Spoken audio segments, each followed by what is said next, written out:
জীবনে কিছু মানুষ আছে যারা শুধু নীরবে আপনার পাশে থেকে যায়, যে মানুষটি কোনো বিশেষ কারণে নয়, শুধু কথা বলার জন্য আপনাকে টেক্সট করে।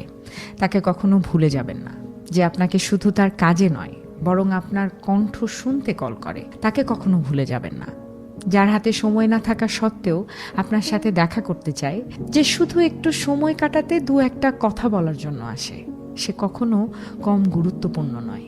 আমরা সাধারণত বড়, লাউড বা চোখে পড়ে এরকম বিষয়গুলোকেই সব সময় প্রায়োরিটি দেই, কিন্তু আসল যত্ন থাকে সেখানে যেখানে কোনো শো অফ নেই।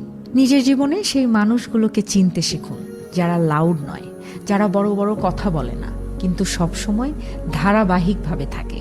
কারণ জীবনে সব সময় মূল্যবান মানুষ তারা নয় যারা বেশি দেখায়, বরং তারা যারা সব সময় আপনার পাশে থাকে, সব কিছুতে আপনার পাশে এসে দাঁড়ায়।